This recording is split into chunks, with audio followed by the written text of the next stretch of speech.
You know, as part of my job, I get to go and meet some pretty amazing people who are doing incredible things with their land. And then I come home and I try and implement some of the ideas that I learn. And there are still some parts of my property that I'm a bit embarrassed about, like right here. One of the things that I think is the holy grail for everyone, particularly with a smaller property like mine, is chasing good pasture utilisation and not flogging our paddocks. It's very easy to do when you've only got a small property. So today I'm going to have a look at some really smart solutions for us people with smaller properties to see if we can get more out of our land for less. So if I want to grow more of this and have more biodiversity in this, I need more paddocks that I graze more intensely for shorter periods of time with longer rest. And that, of course, means more fencing. Now, I'm really lucky because I haven't scrimped on my boundary fencing and my main fences. I've got things like Stock Post XL and 890/15 stiff stay wire, so my boundary fences are solid. And that means that I can use some really clever options for the interior to get more pasture for less. Now, the first way that we can do more for less is with our choice of wire. While 8 line, 90 high, 15 picket spacing wire is fantastic for boundaries because it not only keeps your stock in, but keeps the predators out, you might be able to get away with less steel in your fence for your internal fences. And that's going to make a big difference because the way that wire is priced, it's basically priced on the amount of steel in the fence. The manufacturing costs are pretty much fixed, so are the transport costs, and so are the premiums that your retailers will put on the price of the wire. The one way that you can save money is by having less steel. Now, to give you an example of how much less steel this means, this fence here weighs about 630 grams per metre. Check out this fence that I've just run out and strained up through one of my paddocks. Now, this is still Murray stiff stay wire, but this time it's 7 line instead of 8, and the picket spacing is 30 instead of 15. And as a result of that, it only weighs 430 grams per metre. That's nearly a third less steel in the fence. And if you don't need the extra strength or the predator proofing because they're internal fences, why would you spend money on that? It's still an Australian made fence, it's still manufactured here, it's still high quality. There's just not as much of it because you don't need that extra line wire and those extra pickets. Now, of course, before we stop talking about fencing wire and we start to talk about posts, notice the segue here. It is important, if you're going to be saving money on your fencing wire, that you save it in the right way, and that is using the appropriate amount of line wire that you need for your job at hand. Cattle are different to sheep, are different to goats, so species considerations comes into it as well. And also try and avoid the cheaper products that are made from inferior wire. Always choose a good Australian made product with good quality standards. And then despite the fact that you're using less steel, it should be still just as strong. Last, but certainly by no means least, we've got the posts that you use for your fences. Now, there's a lot of swaggering around posts and strength, and remember, the job of steel salespeople is to sell you more steel. So they're always going to tell you that you need the strongest post on the market, that they've got the strongest post on the market, that they're the best, rah, rah, rah, rah, rah. But you might not need the most expensive post on the market, you just need a good quality one. Let's have a look at a few options there. You might think there's only one kind of post, but as you can see here, these are all from the one manufacturer and they're all a bit different.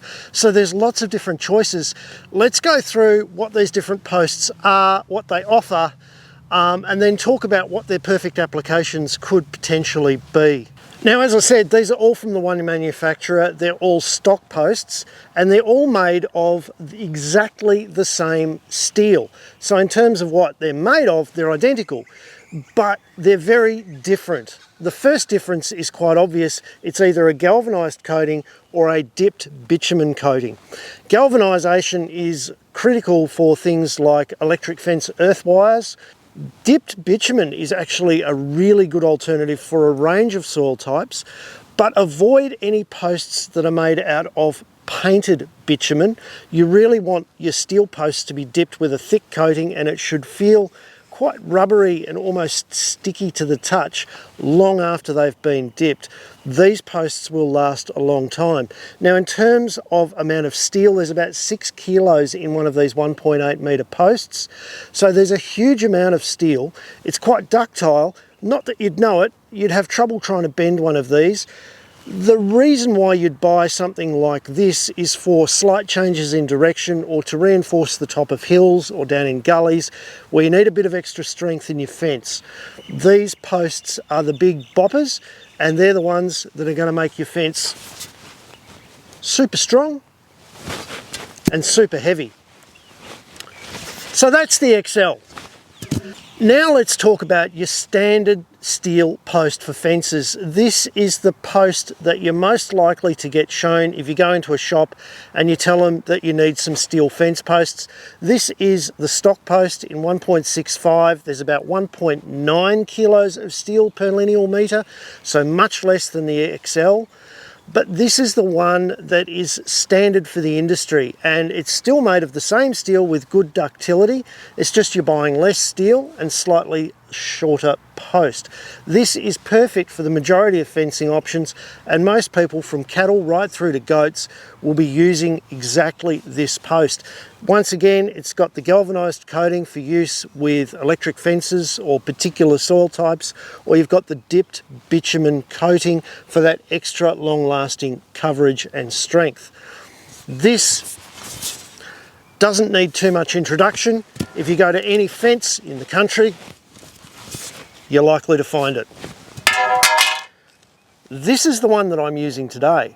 Let's have a talk about that. This is the Stock X. It's new on the market, and I think it solves a very specific problem and has a good wide niche that will appeal to a lot of people.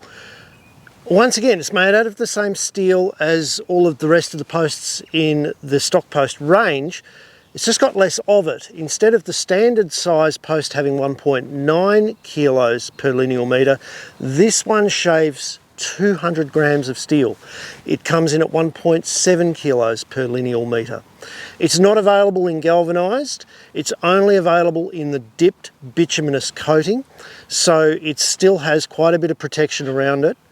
It is a much lighter post, but it's perfect for situations like I've just used it in here, where all I'm doing is keeping sheep in a smaller area of the paddock. It means that I can put in more fencing faster and get better resource of my pasture without being unaffordable.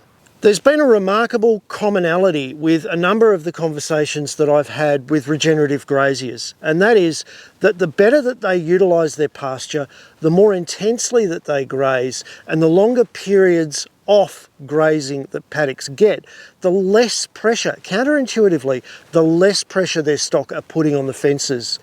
So the better we get with our grazing management, the less money we have to spend on steel, the more unhappy the steel salesman will be, but the happier our stock will be. So if you're like me and you want to do the right thing by your pasture, the environment and your animals, but you're not made of unlimited money, then maybe all you need to do is just be a little bit smarter about the choices that you make and use the appropriate fencing in the appropriate place. Knowing that the options are out there can be the difference between going ahead with your regenerative dreams or being stuck in the thought bubble that it's all just too expensive and too difficult. If you like this kind of video and you've been inspired to try some new grazing on your property, make sure you hit the little subscribe button down there, and do me a favour, send this to a mate who needs to upgrade their grazing game. And I'll see you next week with something else. Now, how's that for ductility? It'll come out of the ground before it bends. And that's supposed to be their lightest post.